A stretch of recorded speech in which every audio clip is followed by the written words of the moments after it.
If you've ever convinced yourself that watching someone from a distance doesn't count as doing anything wrong, I need you to hear how that logic falls apart the second someone starts watching you back. Because that's exactly what happened to me. And it took me a long time to understand that the line I thought I was staying behind had never actually existed at all. I'm not going to pretend I was a good person during this part of my life. I wasn't. I want to tell you what happened anyway, because I think there's something worth understanding in it, even if the person telling it isn't someone you'd necessarily want to be friends with. This was about 7 years ago. I was in my mid-20s, and I had developed a habit that I'd never have admitted to anyone at the time, which was that I liked watching people without them knowing. Not in any single dramatic way. More like an accumulation of small choices that all pointed in the same direction. I'd linger a little too long at a coffee shop, watching someone through the window. I'd take a longer route home if it meant passing by a house where I knew someone was usually visible through a window in the evening. None of it felt like much in any single moment. It only became something when you added all those moments together, which I avoided doing for a long time. I worked a job that gave me a lot of unstructured time, doing delivery routes for a regional courier service, which meant I spent most of my days driving through different neighborhoods, often the same ones repeatedly, learning their rhythms in a way that most people never bother to. I knew which houses had people home during the day and which ones sat empty until evening. I knew which streets had kids waiting for school buses and which ones were quiet enough that you could sit in your car for 20 minutes without anyone questioning it. That kind of knowledge accumulates without you really trying for it. You drive the same streets enough times and your brain just starts cataloging details automatically. The way certain houses always had their garbage cans out a day early. The way one particular driveway never had a car in it before 9 in the morning. The way an elderly man 2 streets over always sat on his porch reading the newspaper at the exact same time every single day, rain or sun. Like clockwork. None of that information felt like anything when I first started noticing it. It only became something once I realized how much of it I actually had.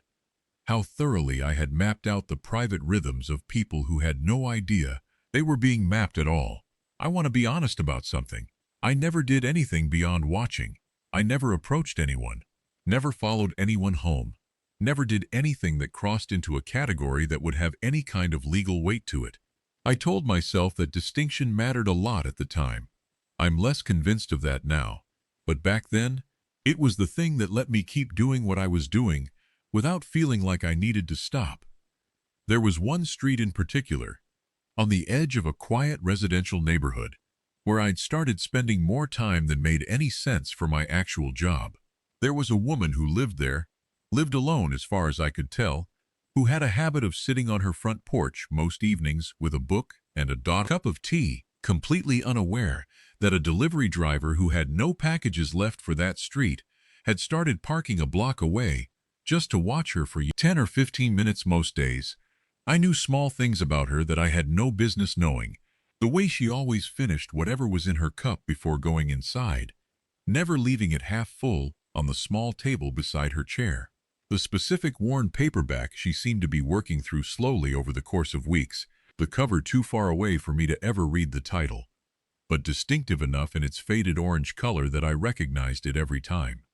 The way a cat, presumably hers, would sometimes appear and settle near her feet partway through her time on the porch, and the way she'd reach down without looking up from her book to scratch behind its ears like the motion was so practiced it didn't require any attention at all. I had built, in my head, an entire sense of who this woman was, constructed from nothing but a few minutes of distant observation repeated over weeks.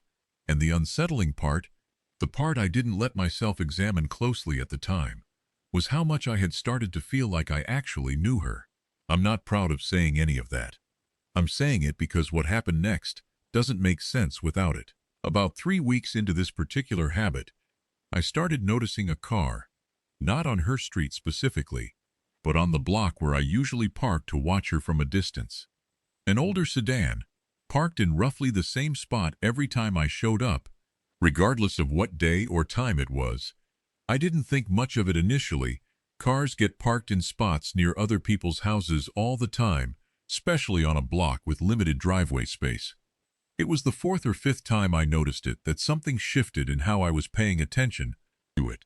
The car was always there before I arrived, not after, before, which meant either it belonged to someone who genuinely lived close enough to get parked there every single day, at the exact times I happened to show up, which felt statistically unlikely the more I thought about it. Or someone else had started arriving on that block on a schedule that matched mine almost exactly. I started watching the car instead of watching the woman on the porch. I never saw anyone get in or out of it during the times I was there. It would just be sitting, engine off, windows tinted enough that I couldn't make out whether anyone was actually inside. One evening, about a month into all of this, I decided to test something. I came earlier than my usual time, almost 2 hours ahead of when I'd normally show up. The car was already there, parked in the exact same spot, engine off, sitting exactly the way it always did. That single detail unsettled me more than almost anything that had happened up to that point, because it meant whoever this was not simply matching my schedule. They were already there before I arrived, regardless of when I arrived, which meant either they were watching something else entirely that had nothing to do with me, or they had somehow figured out a pattern in my behavior that I hadn't even fully mapped out myself. I left earlier than usual that night, more rattled than I wanted to admit. I told myself I was being paranoid, that the car probably belonged to someone visiting a relative on that block, someone with their own unrelated routine that simply happened to overlap with mine by coincidence. I went back 4 days later anyway, because old habits don't disappear just because you've gotten a little spooked. The car was there again, but this time, as I drove past slowly on my way to my usual parking spot, I caught a glimpse of someone in the driver's seat. Just a glimpse, a shape, a head turned slightly toward the window as I passed, watching me drive by the same way I had been watching that woman on her porch for over a month. I didn't stop. I drove straight past my usual spot and kept going, checking my mirror every few seconds, half expecting to see the sedan pull out behind me. It didn't move. When I checked again a minute later, it was still parked exactly where it had been, just sitting there. I didn't go back to that street for almost 2 weeks after that. When I finally did, partly out of a compulsion I couldn't fully explain even to myself, the car wasn't there. I felt a strange mixture of relief and disappointment that I still don't know how to fully account for, because some twisted part of me had almost wanted an answer, wanted to know who had been sitting in that car and why, even if the answer turned out to be something mundane. I parked in my usual spot that evening, and for the first 10 minutes, everything felt normal again. The woman on her porch with her book, the quiet street, the familiar hum of nothing happening. Then I noticed something tucked under my own windshield wiper that hadn't been there when I'd parked. A small folded piece of paper. I sat in my car staring at it through the windshield for a long moment before I worked up the nerve to get out and grab it. It had clearly been placed there recently, while I was sitting in the car, which meant someone had approached my vehicle, from whatever direction, close enough to reach the windshield, without me noticing a single thing. I unfolded it with hands that were not as steady as I wanted them to be. Written in plain block letters, it said, "I see you watching her too." I want you to sit with that sentence the way I had to sit with it in that car, on that street, at that moment. Too. Not "I see you watching her." I see you watching her too, which meant whoever had written that note was not simply someone who had noticed my behavior and decided to call it out. They were including themselves in the same category. They were telling me, directly and without any ambiguity, that they had also been watching her, possibly for far longer than I had, and that they had noticed me doing the same thing and decided I needed to know they were aware of it. I sat in that car for a long time after reading it, running through every possible version of who could have written it. Maybe it was a neighbor, someone who had simply noticed both of us independently and decided to make a point in the most efficient way possible. Maybe it was someone connected to her directly, a family member or a friend, keeping a protective eye on things without her knowledge, who had clocked the pattern of my visits long before I'd ever clocked theirs. Or maybe And this was the possibility that genuinely turned my stomach. It was someone whose interest in her had nothing protective about it at all. Someone who had simply gotten there first, established their own pattern long before mine had ever started, and had no intention of sharing whatever territory they considered theirs with someone they viewed as a clumsy, late-arriving amateur. I drove away from that street immediately and never went back, not because I'd developed some sudden moral clarity about what I'd been doing, though I'd like to tell you that's what happened, mostly because the idea that there had been someone else out there doing exactly what I was doing, someone who had been watching both the woman and me simultaneously, without either of us having any idea, broke something in how safe I had always felt being the one who watched, rather than the one being watched. I never found out who it was.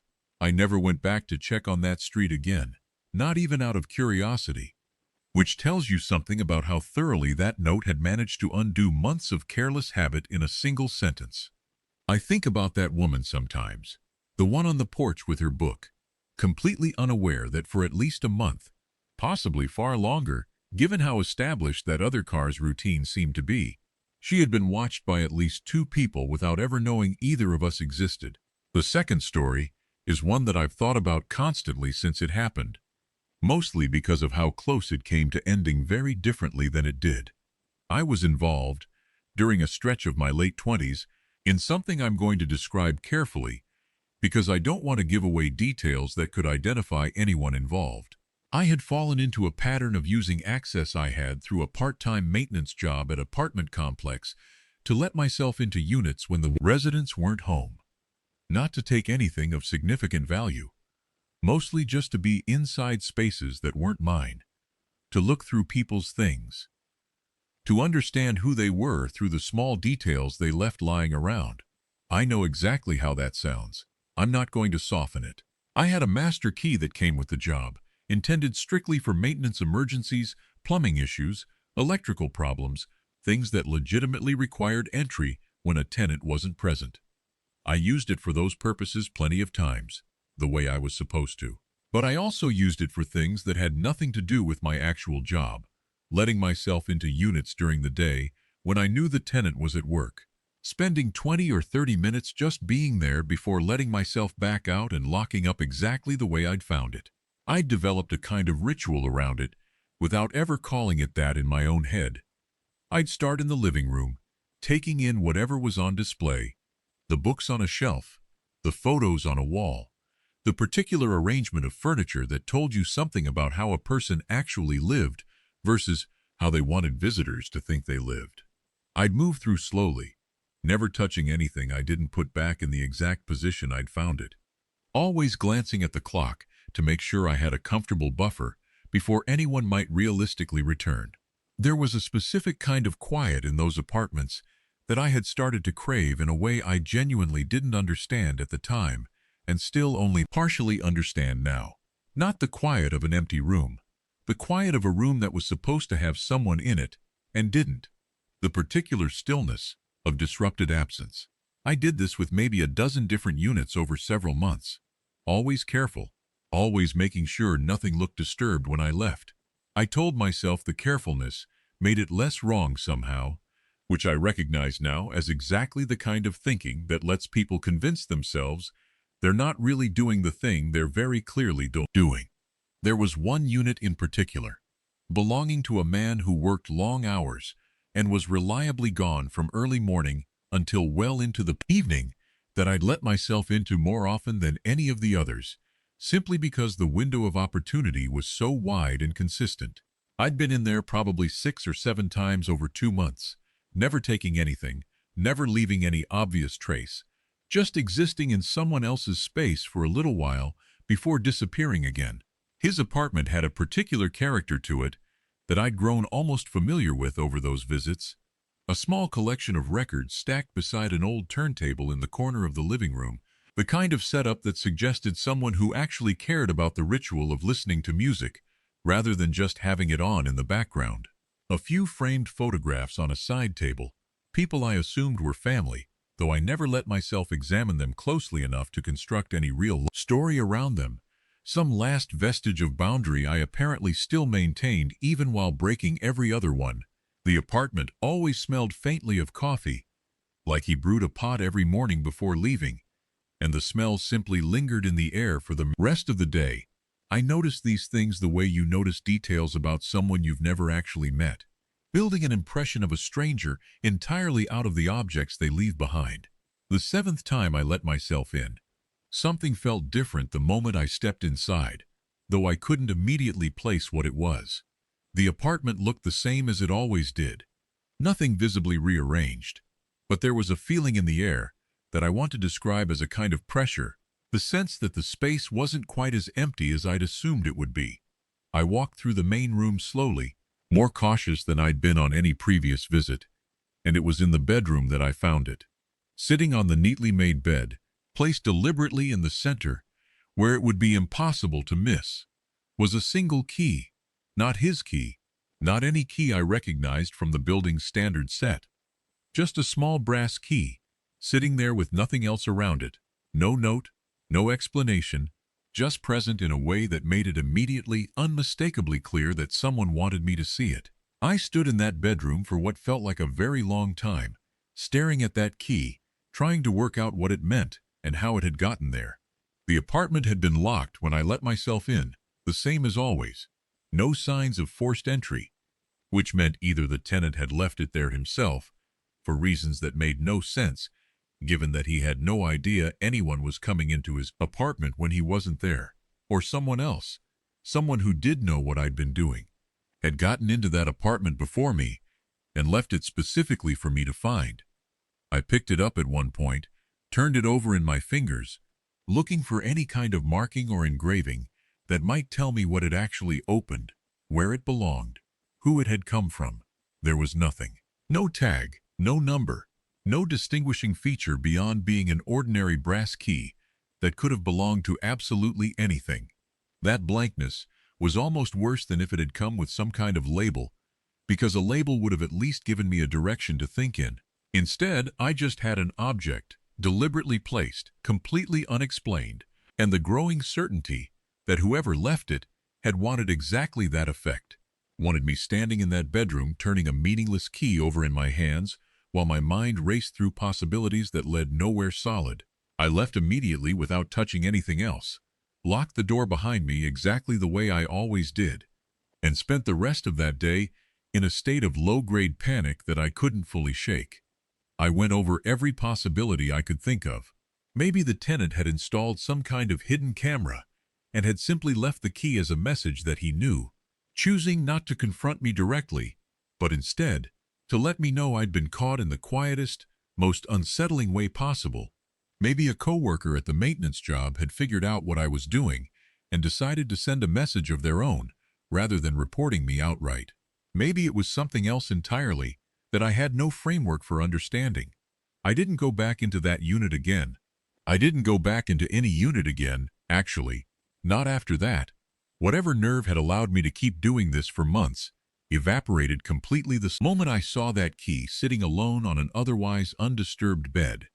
About 2 weeks later, I was let go from the maintenance job, given a vague explanation about budget cuts and reduced staffing needs that I had no way of verifying and no real grounds to argue against. I've wondered many times since whether that was the actual reason or whether someone somewhere had pieced together enough about what I'd been doing to ensure I no longer had access to that master key, without ever having to confront me directly or involve the police in a way that would have created a record. I tried, a few times in the months that followed, to look up the man whose apartment I'd found that key in, just to see if I could ever piece together what had actually happened. I had no last name, only the unit number, and a vague mental picture of his apartment that meant nothing once I no longer had any legitimate reason to be in that building at all. I drove past it once, months later, and just sat outside for a few minutes looking up at his window, the same way I'd once looked at countless other windows during this entire period of my life. Except this time, the discomfort ran in the opposite direction. The unmistakable sense of being on the wrong end of my own habit for once, wondering if anyone inside that building was looking back down at me and recognizing exactly what kind of person was sitting outside. I never found out who left that key, or whether the tenant himself ever knew anything had happened in his apartment while he was at work. I think about that key more than I think about almost anything else from that entire period of my life. Because out of every possible way, someone could have responded to discovering what I was doing. They chose something almost peaceful. A single object, placed with care, in the one room of the apartment where I would absolutely have to see it. No confrontation, no threat.